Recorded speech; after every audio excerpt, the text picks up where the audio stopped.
Como siempre lo hacemos, uno en el Antiguo Testamento y uno en el Nuevo Testamento. En el Antiguo Testamento los invito a un hermosísimo salmo, el Salmo 100. Salmo 100 en el Antiguo Testamento. En el Nuevo Testamento, el libro de Mateo capítulo 16, versículo 18. Mateo capítulo 16, versículo 18. Y en el Antiguo Testamento el Salmo 100. Ya los niños van a estar yendo a su clase y los jóvenes también.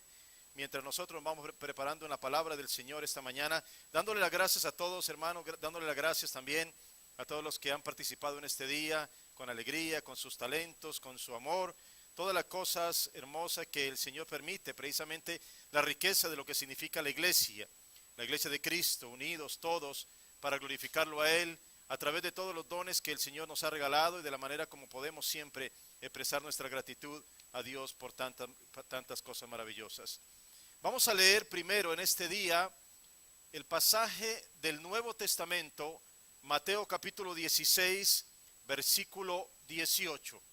Y cuando leamos allí, después vamos al Antiguo Testamento y leemos el Salmo 100. Este es un día de alegría, hermanos, es un día de regocijo en el Señor, es un día de celebración, de darle nuestra gratitud a nuestro Dios por tantas cosas maravillosas que Él hace y que sigue y seguirá haciendo, así lo creemos siempre. Mateo 16, versículo 18, dice de la siguiente manera: y yo también te digo que tú eres Pedro, y sobre esta roca edificaré mi iglesia, y las puertas del Hades no prevalecerán contra ella. Salmo 100. Es una exhortación a la gratitud. Cantad alegres a Dios, habitantes de toda la tierra. Servid a Jehová con alegría. Venid ante su presencia con regocijo. Reconoced que Jehová es Dios, Él nos hizo, y no nosotros a nosotros mismos. Pueblo suyo somos y ovejas de su prado. Entrad por sus puertas con acción de gracias, por sus atrios con alabanza. Alabadle, bendecid su nombre, porque Jehová es bueno, para siempre su misericordia y su verdad por todas las generaciones. Aleluya, gloria a Dios, gloria a Dios. Padre, gracias, Señor. Esta mañana estamos tan agradecidos a ti. Oh, Señor, hay regocijo en nuestros corazones. El amor de Dios sigue siendo derramado en nuestras vidas, pero tu palabra sigue cayendo, Señor, en buena tierra. Te damos la gloria por este día, Señor, especialmente porque todos los días son días de celebración en Cristo Jesús. Todos los días son especiales. Todos los días Cristo está en nuestras vidas. Y tú, Señor, de acuerdo a tus promesas, estarás con nosotros todos los días hasta el fin del mundo. Te damos la gloria esta mañana en Cristo Jesús. Amén, amén. Gloria a Dios. Gloria a Dios. Hay una historia conocida de dos hermanos gemelos. Vivían en el mismo lugar, pero uno de ellos no tenía una vida muy aceptable, así que en medio de tantos problemas que tenía, un día cometió un asesinato. La policía se fue en su búsqueda. Él, cuando se vio que estaba atrapado y que estaba delatado, fue ante su hermano gemelo y le explicó que había cometido un crimen y que la policía lo estaba buscando para sentenciarlo. Así que el hermano gemelo, que era un hombre de Dios, un hombre que caminaba con el Señor, tuvo un pensamiento en ese momento y dijo: yo estoy a cuentas con el Señor, de tal manera que si me voy con Dios en este momento, pues voy a su presencia, pero mi hermano todavía no conoce del Señor. Así que al ver la desesperación de su hermano, le dijo: ¿sabes qué? Dame tus vestiduras que están manchadas de sangre y yo te doy mis vestiduras que están limpias. Así lo hicieron, intercambiaron sus vestidos, y cuando llegó la policía, inmediatamente arrestaron a aquel que tenía las vestiduras manchadas de sangre y fue sentenciado a la pena de muerte. Y cuando un día antes de la muerte le dijeron que tenía derecho a conceder una petición, él les dijo que quería que le entregaran una carta a su hermano. Cuando su hermano recibió la carta, la leyó y decía así: cuando leas esta carta, ya habré muerto, pero una sola cosa te pido, que honres las vestiduras que te di. Mis queridos hermanos, la iglesia de Cristo, hemos recibido nosotros las vestiduras que Cristo nos ha puesto. Es el Señor el que tomó lugar por nosotros. El Señor el que tomó ese lugar para ir a su sacrificio en la cruz del Calvario. De tal manera que aquello que nosotros deberíamos pagar, Él lo hizo por nosotros. Y lo que nos pide es que honremos las vestiduras que ahora tenemos. Que vivamos de acuerdo a la condición de lo que ahora somos. Que entendamos lo que Cristo ganó para nosotros y lo que significa que nosotros podamos ahora caminar hacia un destino de salvación eterna con Él. Porque la iglesia, mis queridos hermanos, es posesión sagrada de Cristo. Él dio su vida por nosotros. Él derramó su bendita sangre y nos puso vestiduras diferentes para que a donde quiera que vayamos lo representemos adecuadamente en este mundo que cada día parece más alejarse más y más de sus preceptos y de sus enseñanzas. La pregunta es, ¿estaremos honrando las vestiduras que ahora tenemos? ¿Será que estamos representando adecuadamente a aquel que vino y tomó el lugar por nosotros y se subió a la cruz para darnos ahora a nosotros una vida diferente? Cuando leemos aquí el contexto del mensaje de Mateo 16, es muy interesante. Si ustedes leen desde antes de donde leímos hoy el versículo 18, desde antes ustedes pueden ver una conversación muy interesante, una pregunta que está en la mente de Jesucristo. Él tiene algo que preguntarle a los demás. La pregunta primero va para todos en general, pero luego el enfoque de su pregunta va específicamente para los suyos, para su iglesia. Él quiere conocer el concepto de lo cual se dice el mundo, lo que dice, pero después quiere saber exactamente qué dicen los suyos, los que lo siguen, los que están aprendiendo de su palabra. Así que él lanza una pregunta. La pregunta que dice es, ¿quién dicen los hombres que es el Hijo del Hombre? Era en realidad una pregunta para resumir las opiniones de las multitudes que lo seguían, de las personas que estaban por todas partes, de aquellos que se acercaban a quizás curiosos por observar su ministerio. Y las respuestas fueron igualmente variadas. Unos que Juan el Bautista, otros dicen que eres Elías y otros dicen que eres Jeremías o quizás algunos de los profetas. Y esto revela dos cosas importantes. En primer lugar, que los observadores cercanos del ministerio del Señor lo tenían en alta estima. De alguna manera lo estaban asimilando con alguno de estos hombres para los cuales ellos tenían en una posición adecuada. Juan el Bautista, Elías, Jeremías, los profetas. Pero otra de las cosas importantes también es que había confusión. No había acuerdo en cuál era la identidad del Señor. Entonces puede imaginar las conversaciones de la gente. Imagínense ustedes Jesucristo caminando por Galilea, por Judea, por los diferentes lugares, haciendo milagros, haciendo cosas extraordinarias, y de repente la gente haciendo corrillos, caminando y hablando y diciendo, ¿y este quién es? ¿De dónde salió este hombre? ¿De dónde le viene la autoridad? Decían los fariseos. ¿De dónde tiene este poder? ¿Por qué se atreve a perdonar pecado? ¿Por qué hace ese tipo de cosas? ¿Quién es este hombre? Preguntaba la gente. Había confusión en ellos, no podían comprender completamente todo ello. Pero luego de esa pregunta en la cual hay confusión, hay una respuesta que no es unánime.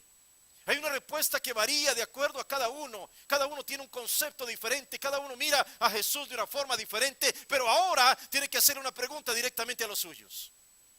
Y entre los suyos, la respuesta no puede ser diferente.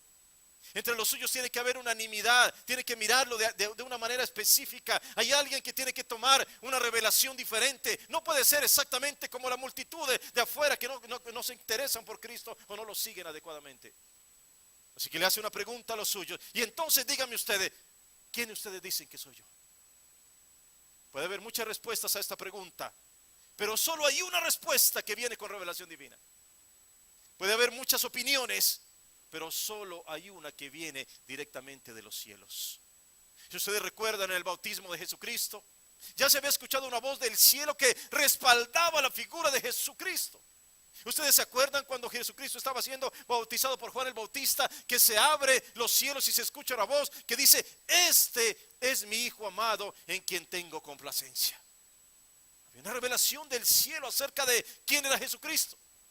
Juan el Bautista, cuando está desarrollando su ministerio, en un momento dado ve venir a Jesucristo caminando y lo presenta delante de los demás. ¿Quieren saber quién es el que viene ahí? Este es el Cordero de Dios que quita el pecado del mundo. Lo están presentando como lo que es. Hay una revelación que ha venido directamente desde el cielo. Hay una respuesta celestial a esa pregunta. Pero también la iglesia de todos los tiempos necesita contestar la inquietud de Jesucristo. Y para ustedes, ¿quién soy yo? ¿Quién soy yo para ustedes? En ese contexto Pedro tiene que decir algo. Pero lo que tiene que decir no puede venir de un pensamiento humano. Al fin y al cabo, solo un tiempo atrás, Pedro y los demás discípulos no tenían ni idea de revelaciones, no tenían ni idea de qué significaba ser pescadores de hombres, no sabían de cuestiones celestiales, nada. Ellos simplemente eran unos hombres simples de Galilea a quien Jesucristo escogió para darles la mayor de todas las revelaciones. Entonces Pedro ya tiene una respuesta. Pero escuchen bien, la respuesta de Pedro no es una respuesta de él, es una respuesta que viene de los cielos. Él solamente va a ser un intérprete de esa respuesta. Su boca va a ser usada para que se transmita una voz que viene de los cielos. Pedro se levanta delante de los demás y dice: oh, sí sabemos quién eres tú. Tú eres el Cristo, el Hijo del Dios viviente. Y hoy en día puede haber muchas respuestas a la misma pregunta. Señor, ¿será que tú eres ese escalofrío que me corre de la cabeza a los pies a veces? O las ganas de llorar que me dan cuando estoy cantando una alabanza. O tú eres una fuerza, o algo así parecido. O cuando tiemblo, caigo al piso, quizás eso eres tú. Pero ante esa pregunta Pedro tiene una respuesta clara. Y eso porque el mismo Dios se la reveló. Es posible haber recibido milagros de Jesús, predicar de Jesús como los discípulos lo hacían, sin nunca haberle conocido. Porque si aún no tenemos claro quién es Jesús para nosotros, entonces ¿a quién hemos estado siguiendo hasta el día de hoy? ¿A un escalofrío, a una fuerza, a un poder?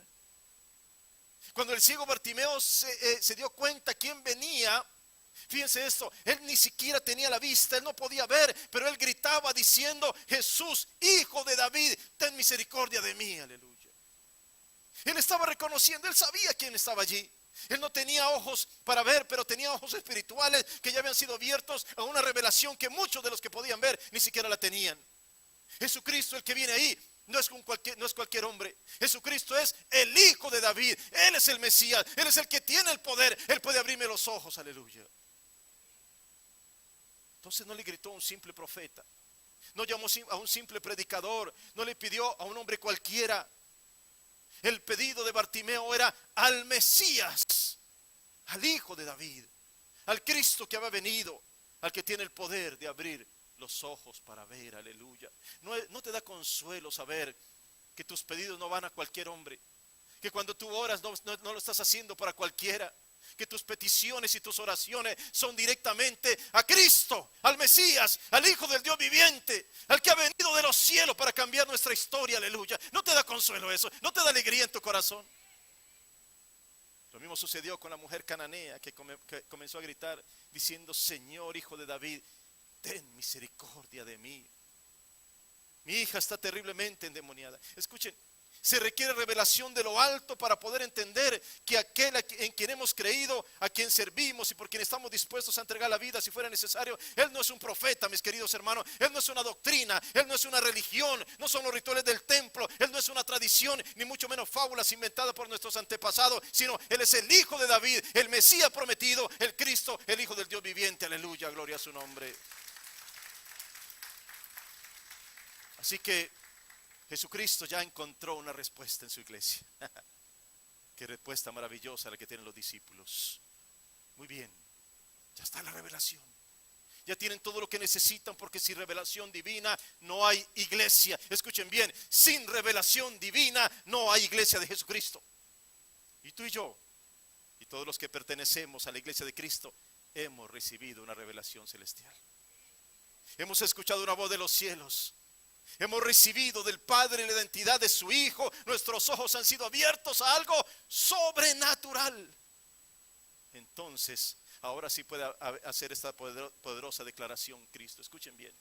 Después de que ya está esa revelación, después de que Él sabe que sus discípulos ya conocen su verdadera identidad y todo lo que Él es capaz, entonces ahora viene la palabra que Cristo va a colocar para que todos los tiempos de la historia se siga escuchando. Cristo dice: entonces yo edificaré mi iglesia y las puertas del Hades no prevalecerán contra ella, aleluya. Wow. La iglesia del Señor Jesucristo no está edificada sobre un hombre. sino sobre una revelación celestial. No son los hombres opinando y diciendo, ¿será la iglesia de Elías? ¿Será la iglesia de Jeremías? ¿Será la iglesia de Juan el Bautista? No, no puede ser.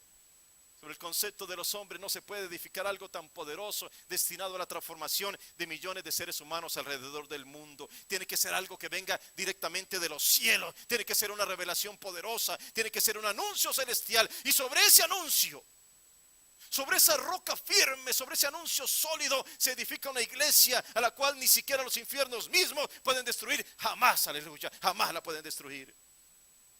Así que escuchen bien la declaración de Jesucristo.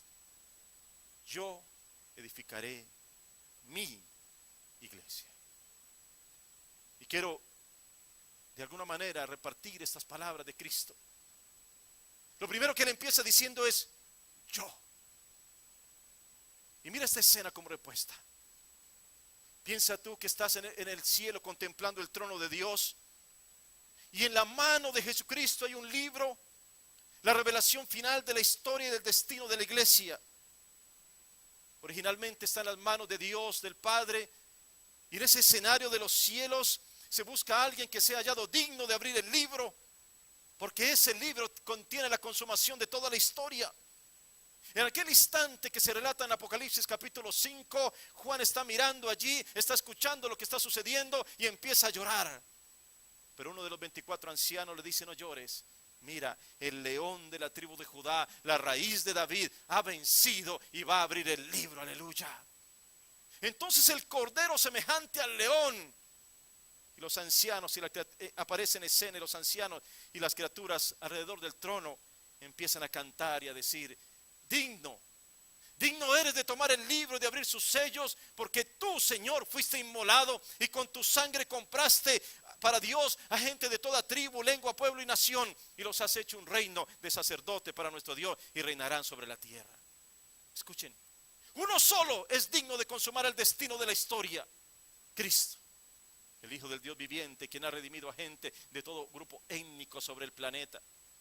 Y luego Juan aquí en Apocalipsis dice, y entonces oí la voz de muchos ángeles alrededor del trono, y de los seres vivientes, y de los ancianos, y el número de ellos era miriadas de miriadas, millares de millares. Escuchen bien lo que decían: el cordero que fue inmolado digno es de recibir el poder, la riqueza, la sabiduría, la fortaleza, el honor, la gloria y la alabanza, aleluya. Y a toda cosa creada que está en el cielo, sobre la tierra, debajo de la tierra y en el mar, y a todas las cosas que en ellos hay, oí decir, escuchen, a todas las cosas oí decir al que está sentado en el trono y al Cordero sea la alabanza, la honra, la gloria y el dominio por los siglos de los siglos. Y los cuatro seres vivientes decían amén, y los ancianos se postraron y adoraron. Él es quien dijo, yo edificaré mi iglesia, aleluya. Eso es lo que está haciendo en este momento, edificando una iglesia donde Él habita, donde Él se sigue revelando a los hombres y mujeres, donde a diario miles y miles siguen abriendo su corazón a esta verdad revelada. Yo, dijo Jesucristo, yo la edificaré.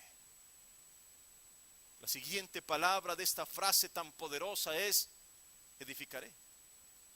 Edificaré mi iglesia. La iglesia, mis queridos hermanos, no es un edificio. La iglesia no son un montón de ladrillos. La iglesia es un pueblo. La idea es que este pueblo tiene un edificador. El edificador es Cristo, el Hijo del Dios viviente. Jesús edifica la iglesia. Así que escuchen, mis queridos hermanos, Jesucristo no está levantando edificios, Él está transformando corazones. Él no está colocando ladrillos, está uniendo piedras vivas en la edificación de algo que Él mismo inició. Él es la roca firme y sobre esa roca todo lo demás se edifica. Primera de Pedro 2, 4 y 5 dice: Cristo es la piedra viva, rechazada por los seres humanos, pero escogida y preciosa ante Dios. Al acercarse a Él, también ustedes son como piedras vivas con las cuales se está edificando una casa espiritual. De este modo llegan a ser un sacerdocio santo para ofrecer sacrificios espirituales que Dios acepta por medio de Jesucristo, aleluya. Y Mateo 21, 42 les dijo Jesús: ¿no han leído nunca acaso en las escrituras? La piedra que desecharon los edificadores ha venido a ser la piedra angular. Mis queridos hermanos, esto es obra del Señor. Nos deja maravillados. Pablo le dijo a los hombres muy entendidos en Atenas, en el capítulo 17 del libro de Hechos: el Señor del cielo y de la tierra no habita en templos hechos por manos humanas. Él habita en el corazón de quienes lo siguen. Él sigue edificando su iglesia, y nosotros, tú y yo, somos piedras vivas de una espectacular edificación que el Señor está haciendo alrededor del mundo.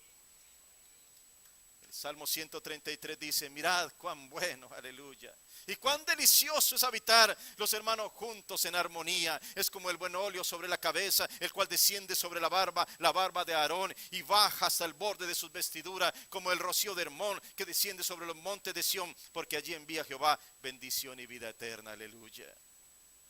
El valor de la armonía entre el cuerpo de Cristo, porque en medio de esa armonía está la presencia y bendición divina. La esencia de la iglesia original nos hablará siempre de unidad entre los hermanos, de amor mutuo, de paciencia los unos con los otros, de misericordia, de benignidad, de bondad y mansedumbre, porque ese es el fruto del Espíritu y los valores del reino de los cielos. Y por eso nos dice también la Escritura en Hechos capítulo 2 que el Señor añadía, el Señor traía, porque es obra suya, no es esfuerzo humano, porque la iglesia, mis queridos hermanos, es poderosa y santa, porque tiene a alguien poderoso y santo quien la dirige. La tercera palabra que usa Cristo aquí en esta frase es mi. Escuchen bien: edificaré mi iglesia. Y Dios nos escogió antes en Cristo, antes de la fundación del mundo, y no solamente a nosotros, sino a millones de personas dispersas por toda la tierra. Él tiene un pueblo, lo compró con su sangre, aleluya, y nos convertirá en un reino de sacerdotes y de gente santa. Jesucristo dice: mis ovejas, escuchen bien, mis ovejas, los míos, mis escogidos, mi pueblo sabe escuchar mi voz. Yo las conozco porque son mías, me siguen, y yo, dice Jesucristo, yo les doy vida eterna, y no perecerán jamás, no perecerán jamás, ni nadie las podrá arrebatar de mi mano. ¿Te das cuenta de lo que significa pertenecer a la iglesia de Cristo? ¿Te das cuenta de lo que significa ser una oveja de ese redil? Eres eterno, aleluya. Nadie te quita de su mano. No pereces jamás. No hay nada ni nadie que te pueda separar del amor de Cristo. No hay ninguna condenación para el que está en el Señor Jesucristo. Eres parte de un pueblo adquirido con la sangre del Señor. Eres parte de un linaje escogido desde los cielos. Eres parte de una nación santa apartada para Cristo. Eres parte de un real sacerdocio para que sirvas al Rey de Reyes y al Señor de Señores. Aleluya. Gloria a Dios. Un día en la televisión estaban dando una escena de un programa, aquellas series que presentan antes de los días de Semana Santa acerca de Jesús. En esa escena en particular, el enemigo estaba tentando a Jesucristo, pero allí no es lo usual, lo que siempre vemos cuando Cristo está en el desierto terminando su ayuno y después viene el enemigo para tentarlo. No, era en el momento en que Cristo estaba en Getsemaní, allí llorando lágrimas de sangre en aquel momento tan terrible. Y la escena de esa serie presenta al enemigo tentando a Jesús en ese momento. Y el enemigo lleva a Jesús a un campo de batalla en la Segunda Guerra Mundial. Una escena terrible, desgarradora: bombas, disparos, fuego, sangre, muerte, odio por doquier. Los soldados muriendo por montones. Entonces el enemigo le dice: ¿acaso por esa gente vas a morir? ¿No te das cuenta que nunca van a cambiar? ¿Por qué tienes que sufrir lo que te espera si ellos nunca ni siquiera te valoran? Solamente con que hagas un chasquido de tus dedos, en un segundo estarás con tu Padre. Solo hazlo. Y en ese momento se hace un silencio. Pero entonces se levanta Jesucristo majestuoso y poderoso y le dice al enemigo: yo he venido al mundo para salvarlos y a morir por ellos. Es cierto que muchos de ellos no apreciarán lo que estoy haciendo. Muchos de ellos sí lo harán y se gozarán cada vez que recuerden ese día, porque yo he venido a eliminar la carta de deuda que tenían y hacerlos libres, y por eso voy a hacerlo, por duro que sea. Esa es mi iglesia y por ella doy la vida, aleluya.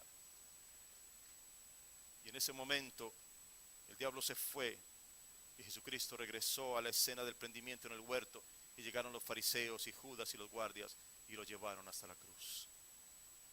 Todo lo dio por ti y por mí. Somos su iglesia. Eso somos.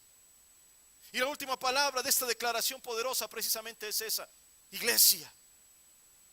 Mis hermanos, Jesucristo no prometió que edificaría una escuela, un depósito, una clínica médica, una universidad, una agencia de servicios sociales, por buenos que todo esto sean.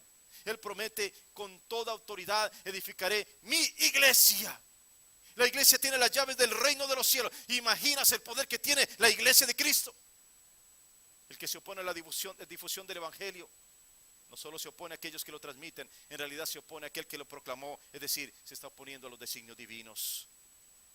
El que se opone a que el evangelio sea predicado se está enfrentando al Dios vivo, porque hay una verdad divina que se va a cumplir. Este evangelio será predicado a todas las naciones y entonces vendrá el fin. Escuchen esto, porque Él no dijo: edificaré mis iglesias. Él dijo: edificaré una iglesia. Pero es una iglesia esparcida alrededor del mundo. Es una sola iglesia. El día de ayer, cuando estábamos allí en la asamblea solemne de la radio, vivimos tiempos realmente extraordinarios de intercesión, de oración, de alabanza, de predicación, de gozo, de llanto, de alegría, de toda clase de situaciones. Y cuando estábamos allí arriba contemplando todas estas cosas, venía en mi mente algo: aquí está la iglesia de Cristo. Esta es la iglesia del Señor. Esto es lo que vive la iglesia, esa combinación de emociones, sentimientos, enseñanzas, impresiones, pero con Dios en el centro como nuestro motivo de adoración, con el Espíritu Santo como el agente de transformación que convierte esas cosas en grandes momentos espirituales que nos impactan. La iglesia de Cristo, creada por Él, equipada por Él, respaldada por Él y puesta en manos de seres humanos que servimos para tratar de ser obedientes a Él. Mis queridos hermanos, hombres y mujeres, niños, distintas razas, lenguas, naciones, costumbres, en diferentes lugares del mundo, con diferentes formas de culto, con diferentes escenarios, pero siempre buscando glorificar al Señor y darle la gloria en lo que a Él le pertenece. Una sola iglesia. Y ese escenario de los cielos es precisamente eso. Gente de todos lugares, pueblos, lenguas, razas, adorando al que está sentado en el trono, y todos vestidos con vestidura blanca, que es el vestido de su iglesia, porque su iglesia es lavada con su sangre, porque su iglesia es purificada con su perdón, es levantada con su poder, es salvada con su gracia. Aleluya. Así que, hermanos, estamos unidos hoy para celebrar la obra de Cristo, lo que Él está haciendo.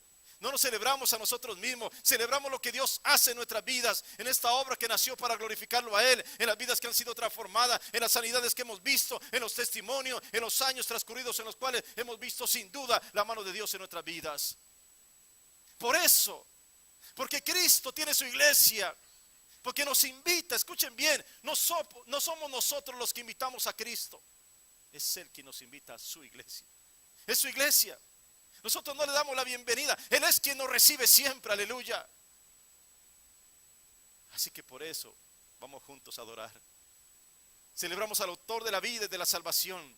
Llegamos a sus atrios con alabanza, exaltamos su nombre, somos su pueblo, ovejas de su prado. Disfrutamos de aquel que nos ha dado una vida en libertad para venir a su divina presencia y regocijarnos en Él. Mis queridos hermanos, el Señor sigue edificando una iglesia donde se alaba su nombre. Nos alegramos en su presencia, vemos su mano poderosa, exaltamos al que vive y reina para siempre, aleluya. ¿Te gusta ser parte de algo sobrenatural? Aleluya. Me gusta ser parte de algo sobrenatural, algo que Dios mismo está formando. No lo cambiaría por nada del mundo. Y escuchen bien, Dios no diseñó la iglesia para visitarla de vez en cuando. La pregunta no es: ¿estará el Señor o no estará el Señor? No, ese no es el diseño de Dios. Es su iglesia, por lo tanto, Él la diseñó para habitar en ella, para derramar su gloria, para hacer cosas sobrenaturales sobre su iglesia. Es día de celebración, hermanos. Es día de gozo y de alegría en nuestros corazones. Cuando nosotros celebramos, nos unimos a tantas celebraciones que hay en la Escritura. A través de la Biblia vemos una constante muestra de celebración. ¿Quiénes celebraron? Celebraron los pastores de Belén en las afueras de un pesebre. Celebró María al contemplar a su hijo envuelto en pañales mientras los ángeles cantaban: gloria a Dios en las alturas y en la tierra paz, buena voluntad para los hombres. Celebraron también multitudes al ver panes y peces que se multiplicaban y saciaban su hambre hasta que sobró y tuvieron que guardar más cestas para que todo lo que sobreabundó. Celebró un leproso que vio como de un muñón de su mano salían dedos y toda su piel retomaba el color natural, mientras los demás se maravillaban de ese acontecimiento. Celebró una viuda que hacía una comida para todos los invitados al funeral de su hijo y terminó atendiendo a todos los que llegaron para verlo resucitado. Aleluya. Celebró un ciego al que le fueron abiertos los ojos para describir ahora las maravillas que todos podemos disfrutar a diario. Celebró una mujer samaritana que se encontró con el maestro y descubrió que frente a ella tenía al Mesías, aquel que estaban esperando hacía tanto tiempo, y entonces se fue corriendo a compartir la buena nueva con los demás. Mis hermanos, celebraciones de vida, de amor, de regocijo, de misericordia, de victoria, de milagros divinos, y en todas esas celebraciones allí estaba Jesucristo. Aleluya.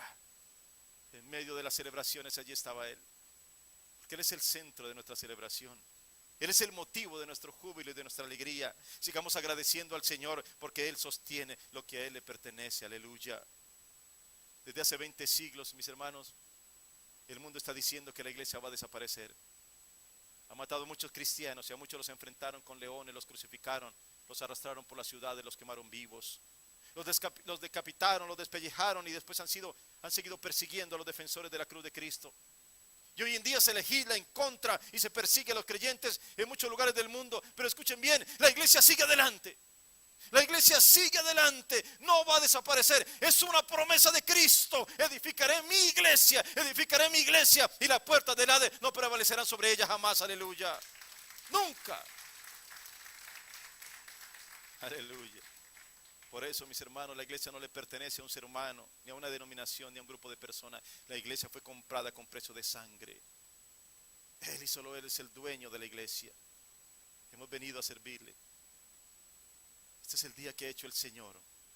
Nos regocijaremos y deleitaremos en Él. Dios sigue levantando hombres y mujeres como ustedes. Y lo está haciendo alrededor del mundo. Que puedan decirle al mundo que aunque hay camino de oscuridad, siempre hay una esperanza. La luz de Cristo sigue brillando y seguirá brillando porque su palabra se sigue proclamando y los corazones seguirán siendo transformados. David descubrió esta verdad en su vida. Consideraba que cada vez que se reuniera, cada culto era un motivo de alegría, adoración sin detenerse, alabanza continua. El rey está en medio de su pueblo, hay que aclamarlo. Él está caminando hoy en medio de nosotros, es digno de suprema alabanza. Aleluya. A Él tenemos que dar gloria, a Él tenemos que aplaudir. Levanten las manos, alábenle con danza, bendigan su nombre, canten con júbilo delante del Rey de toda la tierra. Aleluya. Sí, a eso hemos venido en este día. Adorar a nuestro Dios, aleluya. Así que hermanos, cantad alegres a Dios, habitantes de toda la tierra. Servid al Señor con alegría. Venid ante su presencia con regocijo. La invitación del salmista para todas las criaturas. Entrad por sus puertas con acción de gracia, por sus atrios con alabanza. Alabadle, bendecid su nombre, porque Jehová es bueno, para siempre su misericordia y su verdad por todas las generaciones. Aleluya. Aleluya, aleluya. A ese Dios tan grande, a ese Dios tan extraordinario, queremos adorar esta mañana. A ese maravilloso Dios queremos darle nuestra adoración y honra. El que nos ciñe de poder, el que es nuestra victoria, el que es resplandor de la gloria divina e inunda con su luz este mundo de oscuridad.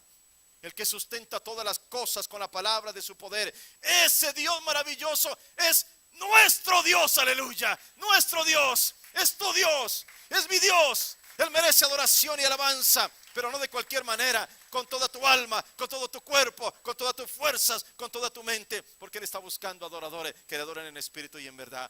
Mis queridos hermanos, esta es su iglesia. Él la está edificando. ¿Me acompañarías a adorar al Señor? Lo haríamos con júbilo esta mañana.